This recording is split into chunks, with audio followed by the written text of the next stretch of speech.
नमस्कार मेरे प्यारे मित्रों, नव वर्ष हमारा प्रारंभ हो गया है। आइए हम लोग नंबर सिस्टम के अंतर्गत एक्सरसाइज में अभ्यास में अंतिम पड़ाव पर हैं। आज अभ्यास का अंतिम दिन है जिसमें हम लोग कुछ क्वेश्चनों को यहां पर आपके साथ हल करेंगे एवं कुछ क्वेश्चन आपको घरों पर हल करने के लिए देंगे। पहला प्रश्न है, किसी संख्या को 728 से भाग देने पर शेषफल 326 प्राप्त होता है, तो उसी संख्या को 182 से भाग देने पर शेषफल क्या होगा। ठीक है, तो सबसे पहला कंसेप्ट ये है कि इस 728 जिससे हम भाग दे रहे हैं पहला संख्या को, तो उसको ये अगर इस 182 से पूर्ण रूपेण भागा पड़ जाता है, अगर 182 से पूर्ण रूपेण भागा पड़ जाता है, जैसे कि यहाँ पर 4 बार में पड़ रहा है और 4 दूना 8, 8 चौक 32 और 1 4 एकम 4 पकाया 3 7, तो फिर इसका कुछ नहीं करना है। ये जो शेषफल 326 है इसमें 182 से भाग देंगे और जो शेषफल आएगा वही हमारा आंसर होगा। जो शेषफल आएगा वही हमारा आंसर होगा। तो 182 से एक बार में कटेगा क्योंकि दो बार में 364 हो जाता है। तो देखिए अब क्या करना है, जो बच गया तो इससे माइनस कर देंगे। एक बार में ही हो रहा है, 326 को 182 से माइनस करेंगे तो शेषफल आ जाएगा, या तो फिर इससे कितना ज्यादा है उतना इसमें घटा देंगे तो आ जाएगा। तो सबसे पहले 326 में से 182 माइनस करते हैं, तो 6 में से 2 गया 4, 2 तो बकाया किधर लिए तो 12, 12 से 8 गया तो 4, और यहाँ एक बकाया इधर की इसलिए यहाँ पर एक घट गया तो 2 हो गया, 2 में से 1 गया तो 1, यानी 144 हमारा आंसर हो जाएगा। शेषफल जो 144 होगा। अब यहाँ ऐसे भी प्राप्त कर सकते हैं हम आंसर कि 182 गुना 2, 182 गुना 2 364 होता है। तो 364 जो है 26 से कितना ज्यादा हो गया, 364 326 से कितना ज्यादा हो गया, 326 से ज्यादा हो गया आपका 48, और वही 48 इसमें माइनस कर देंगे इसी 48 को, तो हमारा 144 आ जाएगा। सॉरी 48 नहीं 38, क्योंकि 38 8 6 14 और 3 2 5 और बकाया 1 6, 364 हो गया तो 144 हो जाएगा हमारा शेषफल। तो यही ऐसे ही करना ज्यादा आसान है, क्योंकि एक बार इसमें से घटाएंगे फिर इसमें घटाएंगे तो समय की बर्बादी होगी। आ गया। अब आइए दूसरा क्वेश्चन देखते हैं।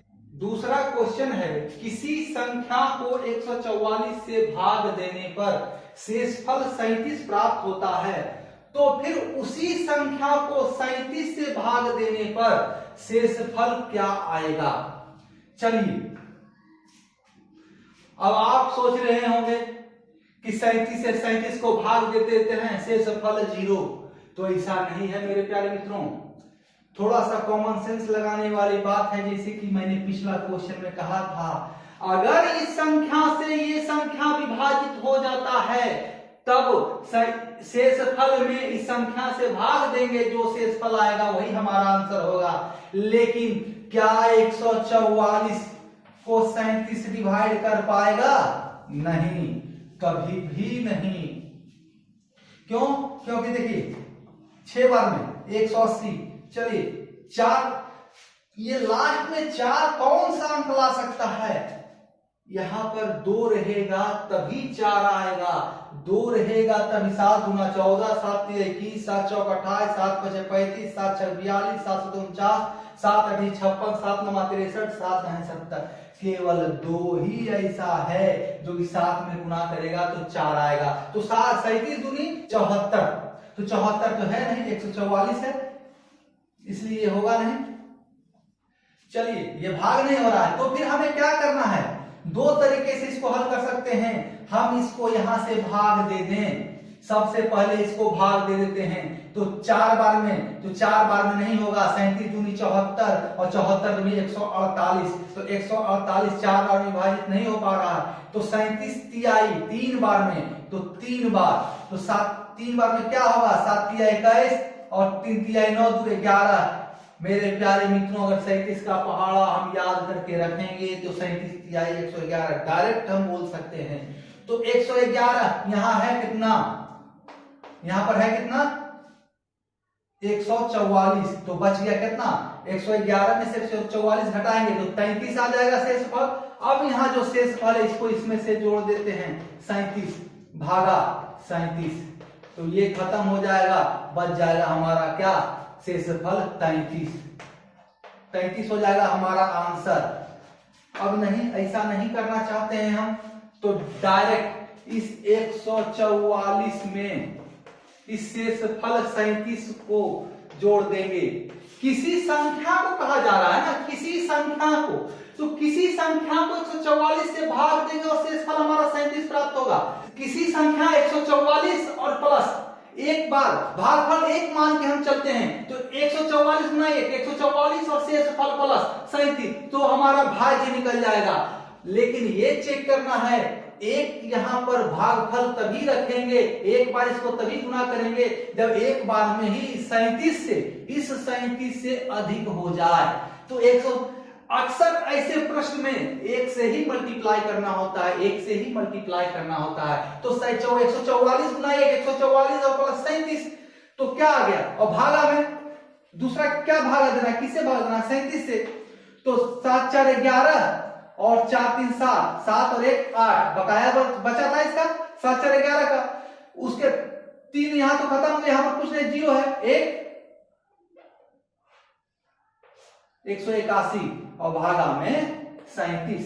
अब देखिए हम यहाँ पर पहाड़ा पढ़ लेते हैं, 37 बचे 5 बार में नहीं होगा, क्योंकि 5 बार में यहाँ पर 5 आना चाहिए, तो 4 बार में, तो 4 बार में 148 होता है, 148, तो 148 को 181 में घटा देंगे तो शेषफल हमारा 33 प्राप्त हो जाएगा, क्योंकि 48 33 51 और 30 181।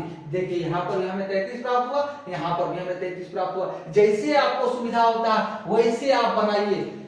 आपको क्वेश्चन ये कंसेप्ट किसी भी प्रकार से आप लागू करें, आपको तुरंत इससे हल प्राप्त होगा। केवल बस आपको इतना करना है कि सेवा क्लासेस को सपोर्ट करना है, इसे लाइक करना है, सब्सक्राइब करना है और भी अपने मित्रों तक इसको पहुंचाना है। तीसरा क्वेश्चन है, 784 के कुल कितने गुणनखंड हैं एवं इनका योग क्या होगा। चलिए इसको हम लोग देखते हैं। गुणनखंड पूछा जा रहा है, 784 के कितने गुणनखंड हैं।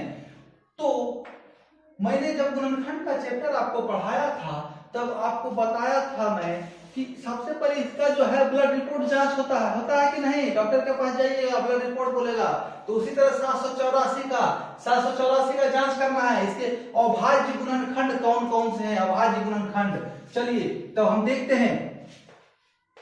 सबसे पहले 784 के अभाज्य गुणनखंड निकालते हैं। 784 हम 4 बार में भी कर सकते हैं, उसको फिर अभाज्य संख्या में हम बदल देंगे, अभाज्य संख्या में बदल देंगे। तो 4 से 18 चौक 72, 19 चौक 76, 19। देखिए पहाड़ा कितना फायदेमंद होता है, पहाड़ा याद रखिए, स्क्वायर भी याद रखिए और क्यूब भी। 19 चौक 76, बच गया शेषफल 2, 2 और 4 24, 4 छक 24। फिर 4 से, क्योंकि 4 से भाग करने का क्या नियम है, भाग के नियम में मैंने आपको बताया था। तो 4 से भाग करने का नियम है, अंतिम 2 डिजिट चेक कर लेना है, अंतिम 2 डिजिट 96 है, तो 96 24 चौक 96 डिवाइड होता है 4 से, तो ये पूरा का पूरा संख्या 4 से डिवाइड होगा। तो 4 चौक 16, शेषफल 3 36, 4 9 36। फिर 7 से 7 7 49, फिर 7 से एक बार में, जब तक यहाँ नीचे 1 ना आ जाए तब तक हमको इसको तोड़ते जाना है, मोड़ते जाना है। जितना ब्लड रिपोर्ट है सब चेक कर लो, ब्लड शुगर चेक करना है, बीपी चेक करना है, सारा चेक करना है, उसमें कहीं छोड़ना नहीं है कुछ। अब देखो भैया क्या निकल गया इसका, 4 2 बार है, 4 स्क्वायर गुना 7 स्क्वायर, और 4 स्क्वायर को क्या लिख सकते हैं हम, 2 को 2 यहां, 2 को 2 यहां, यानी कि 2 पर पावर 4, ऐसे भी 2 स्क्वायर पर स्क्वायर तो गुना हो जाता है पावर में दोनों, तो 4 हो जाएगा। 2 पर पावर 4 गुना 7 स्क्वायर। अब गुणनखंडों की संख्या में सारा खेल क्या है, पावर्स का है। अब विस्तृत चाहिए, कैसे आया, 4 में 1 जोड़ेंगे तो आप हमारा चैप्टर पढ़िए गुणनखंड में आपको पता चलेगा। सीधा कंसेप्ट याद रखिए कि गुणनखंड पूछ रहा है कितना गुणनखंड है, तो इसमें 4 में 1 जोड़ दीजिए, 4 प्लस 1 गुना, इस 2 में 1 जोड़ दीजिए, 2 प्लस 1 गुना कर दीजिए, 4 जोड़े 5 और 2 जोड़े 3 बराबर 5 तिया 15 आंसर। अब देखिए यहाँ पर एक क्वेश्चन नहीं है, यहां तक ही करके नहीं जाना है हमको, इनका योग भी निकालना है, इन संख्याओं का योग। तो इन संख्याओं का योग कैसे निकालेंगे, इनका योग निकालने के लिए देखिए वही पोस्टमार्टम हो गया। यहाँ पर क्या कह रहा है, 2 पर पावर 4, तो 2 पर पावर 4 कह रहा है, तो 2 पर पावर 0 से लेके चलना है। 2 पर पावर 1, 2 पर पावर 2, 2 पर पावर 3, 2 पर पावर 4 हो गया। अब देखिए दूसरा क्या है, दूसरा हमारे पास क्या है 7, तो 7 पर पावर 0, 7 पर पावर 1, 7 पर पावर 2, 7 पर पावर 2 तक है, तो 2 तक जहां तक पावर है वहीं तक लेके जाना है। अब सबका हल हम निकाल लेते हैं। 1 2 4 8 16, 1 7 49, क्या हो गया, कुछ नहीं करना है, इसमें सबको जोड़ दीजिए, इधर सबको जोड़ दीजिए, गुना कर दीजिए आपस में। 2 1 3 4 7 8 15 15 16 31, योग 31 गुना 7 1 8 49 8 57। देखिए 31 गुना 57 हो गया। अगर आपको पहाड़ा आता है 31 का, तो 31 का पहाड़ा पढ़ लीजिए, नहीं तो 2 अंकों का गुना कर लीजिए। 31 का पहाड़ा पढ़िएगा तो जल्दी से हो जाएगा, गुना कीजिएगा तो भी जल्दी होगा, थोड़ा सा समय ज्यादा लेगा। तो 2 अंकों का गुना करके देखते हैं। 7 एकम 7, बकाया कुछ नहीं है। 5 एकम 5 और 7 तिया 21, जब 2 अंकों का गुना करेंगे तो इस रूप में आ जाएगा ना मेरे भाई, तो 7 एकम 7 हो जाएगा।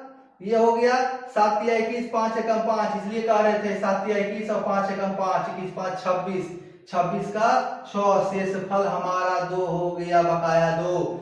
उसके बाद बकाया तो हो गया 5 तिया 15, 15 और 2 17। ऐसे भी अगर आप 31 का पहाड़ा पढ़िएगा, 31 सती 217, ऐसे भी 3 सती 200, 30 सती 210 और 7 एकम 7, तो 217 का 7 बच गया, शेष फल बकाया यानी कि 21, और 31 बचे 155, 155 और 21 176 हमारा आंसर हो जाएगा। चलिए अगला क्वेश्चन देखते हैं। चौथा क्वेश्चन है 784 के कुल सम गुणनखंड कितने हैं एवं इनका योग क्या होगा। चलिए हम लोग देखते हैं, सेम करना है, कुछ नहीं सेम है, हम लोगों ने निकाला है 784 के अभाज्य गुणनखंड कितने हैं। अभाज्य गुणनखंड हम लोग इसका निकालेंगे, एलसीएम करेंगे तो 2 पर पावर 4 और गुना 7 स्क्वायर, यही आया था।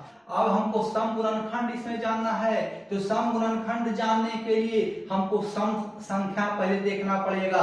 तो सम संख्या कहाँ है, सम अंक यहाँ पर है, तो सम अंक के पावर को हमको एज इट इज रख देना है 4 का 4, और विषम अंक जो संख्या है उसके पावर को 1 बढ़ा देना है, तो 4 तिहाई 12 हमारा यहाँ पर आंसर हो गया। सम गुणनखंड कितने हैं, सम गुणनखंड हमारे पास कितने हैं 12। अब देखिए इनका योग क्या होगा, योग हम लोग निकालेंगे, सम गुणनखंड के योग, सम गुणनखंड के योग क्या होगा। तो सम गुणनखंड का योग जब हम लोग निकालेंगे तो देखेंगे कि 4 यहां पर लिए, 4 लिए ना, उसी प्रकार 2 पर पावर 1 से चालू करना है, 0 से नहीं चालू करना है। सम गुणनखंड में 2 पर पावर 1 से चालू करना है, क्योंकि 2 पर पावर का 0 होता है, 2 पर पावर 0 का मान होता है 1, जो कि विषम संख्या है। तो 2 पर पावर 1, 2 पर पावर 2, 2 पर पावर 3, 2 पर पावर 4 तक चलना है। उसके बाद दूसरा क्या है, जब जो सम को छोड़कर विषम संख्या है उस पर जितना पावर है, उस पर जितना पावर है उसके पावर को 0 से लेकर जितना पावर है वहां तक जाना है। तो 7 पावर 0, 7 पावर 1, 7 पावर 2। तो 2 पर पावर 1 2, 2 पर पावर 2 4, 2 पर पावर 3 8 और 2 पर पावर 4 16, 1 7 49। यहां से कितना आया, 2 4 6 8 14 16 30, और यहां से 7 1 8 49 57। अब इन दोनों को आपस में गुणा कर देंगे, 30 गुना 57, तो हमारा आंसर प्राप्त हो जाएगा। 0 का 0 और 7 या 21 का 1, 3 5 15, 15 2 17, 1710 हमारा आंसर हो जाएगा। समगुणनखंडों का योग कुछ भी नहीं है, चुटकी में हल हो जाएगा। सिर्फ आपको कंसेप्ट पर ध्यान देना है, आपका कंसेप्ट क्लियर होना चाहिए। यहाँ समगुणनखंडों का योग पूछ रहा है, यहाँ सम गुणनखंड कितने हैं ये पूछा जा रहा है। तो सम अंक सम संख्या पर जितने भी पावर हैं उसको उतना ही रखना है, और विषम संख्या पर जितने पावर है उसको 1 बढ़ा देना है, दोनों को गुना कर देना है। तो हमारा सम गुणनखंड कितने हैं वो निकल जाएगा। और गुणनखंडों का योग, जब सम गुणनखंडों का योग निकालेंगे तो 2 पर पावर 0 से ना लेकर 2 पर पावर 1 से लेंगे सम संख्या का, एवं विषम संख्या का 7 पर पावर, मतलब विषम संख्या का पावर 0 से लेकर जहां तक पावर है वहां तक जाना है। चलिए अगला क्वेश्चन हम लोग देखते हैं। 5वां क्वेश्चन है, संख्या 576 के विषम गुणनखंड कितने हैं एवं इनका योग क्या होगा। तो अब विषम गुणनखंड पूछा जा रहा है 576 का।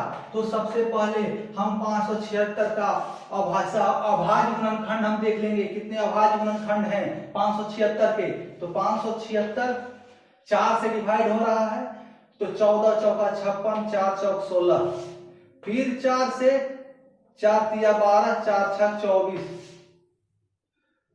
फिर 4 से 9 चौक 36, फिर 3 से 3 बार और फिर 3 एक बार। तो यहां पर क्या हो गया, 2 स्क्वायर गुना 2 स्क्वायर गुना 2 स्क्वायर। ये 4 स्क्वायर को 2 स्क्वायर 2 स्क्वायर लिख सकते हैं ना, 3 बार 2 स्क्वायर हो गया, और गुना 1 बार 3 स्क्वायर है, 3 2 बार है। तो क्या हो गया, 2 2 4 2 6, 2 पर पावर 6 गुना 3 पर पावर 2। अब हम विषम गुणनखंड कितना है ये देखेंगे। विषम गुणनखंड में सबसे पहले जो सम अंक सम संख्या है उसको हटा देते हैं हम। उसके बाद जो विषम अंक विषम संख्या बचता है उसके पावर पर 1 जोड़ देंगे, तो 2 + 1 = 3 हमारा आंसर हो जाएगा। तो चलिए अब हमें क्या निकालना है, इनका योग, विषम गुणनखंडों का योग। तो विषम गुणनखंड का योग, जब विषम गुणनखंड निकाल रहे हैं हम तब सम संख्या यानी सम अंक को नहीं ले रहे हैं, तो योग भी निकालेंगे तो नहीं लेंगे, तो सिर्फ विषम अंक के विषम संख्या के योग को लेंगे। तो पावर पर 0, पावर पर 1, पावर पर 2, यानी कि जितना तक पावर है वहां तक पावर 0 से लेकर जाएंगे। 3 पर पावर 0 1, 3 पर पावर 1 3, 3 पर पावर 2 9, क्या हो गया 1 जोड़ 3 4 और 9 13, हमारा आंसर 13। यानी कि 576 के 3 गुणनखंड हैं, एवं जितने भी 3 गुणनखंड हैं, तीनों गुणनखंड हैं, उनका योग 13 होगा। छठा क्वेश्चन है, संख्या 576 के अभाज्य गुणनखंड एवं पृथक अभाज्य गुणनखंड कितने हैं। अब देखिए पूछा जा रहा है अभाज्य गुणनखंड एवं पृथक अभाज्य गुणनखंड कितने हैं।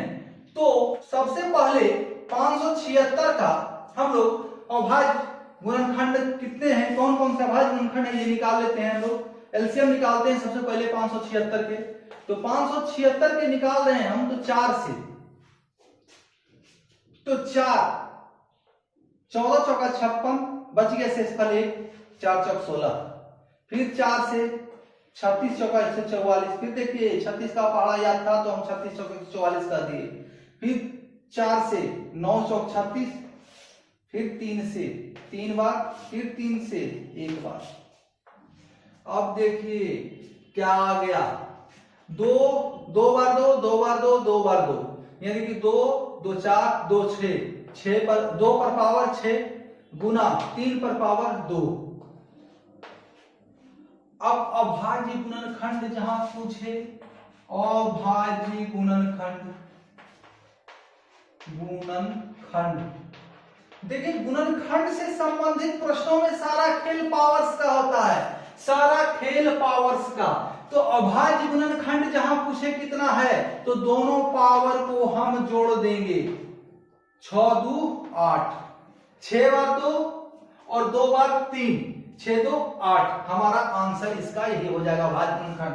लेकिन यही पृथक अभाज्य गुणनखंड कहे तो पावर का खेल खत्म हो जाता है, पावर का खेल खत्म। पृथक अभाज्य गुणनखंड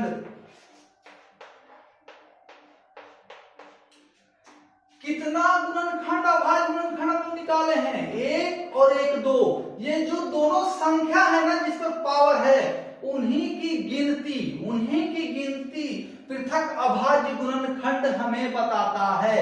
तो कितना है, 1 और 2, 1 और 2, 2 और 3 है तो 2 हो गया इसका आंसर।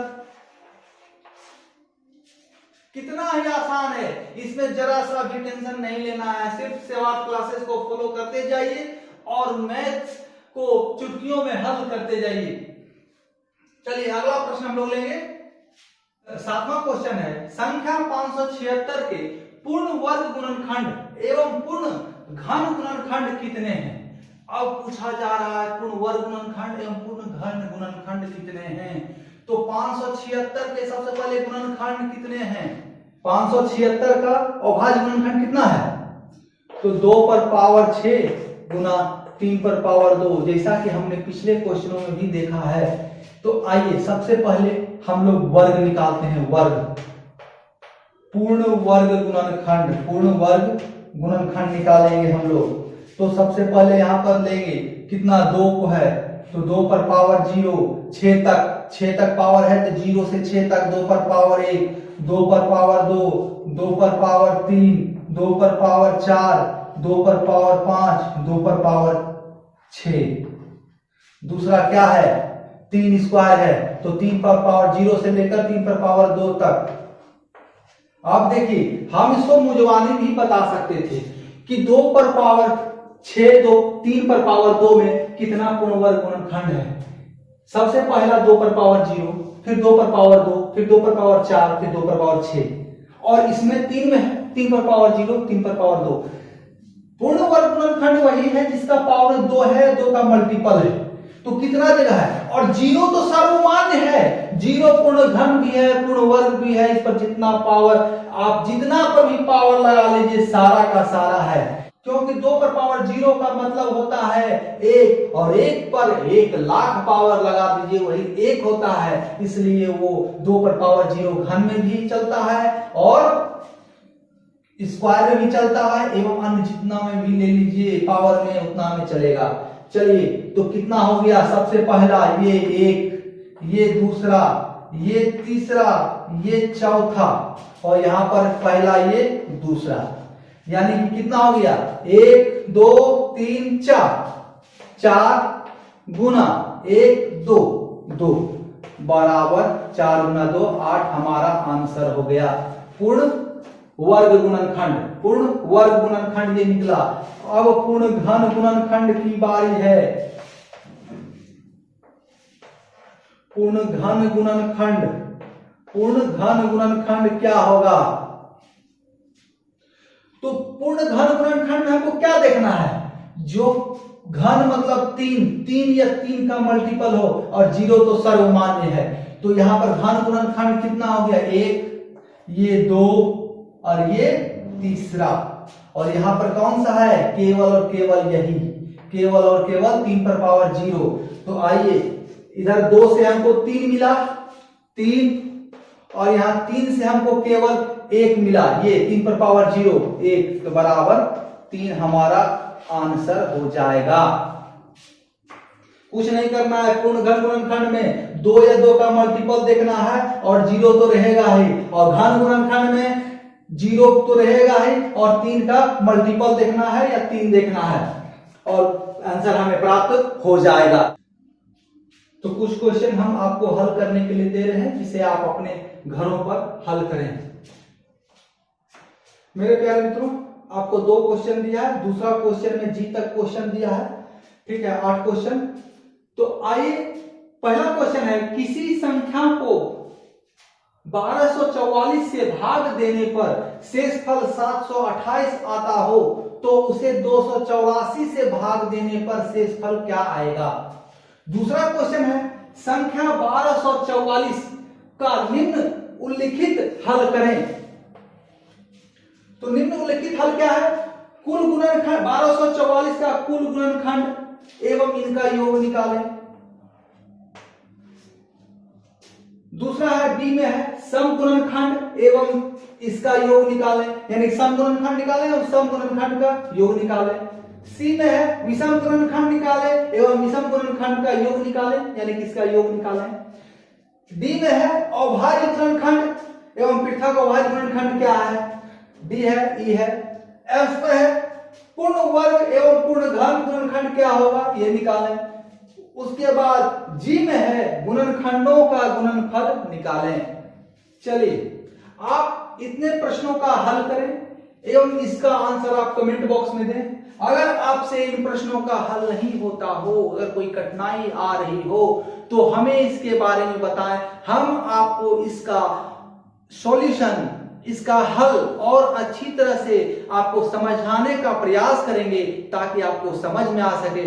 आप सभी मित्रों का हमारे साथ बने रहने के लिए धन्यवाद। हमारे इस चैनल को लाइक करें, सब्सक्राइब करें, शेयर करें ताकि और उत्साह के साथ हम आपके बीच आ सकें।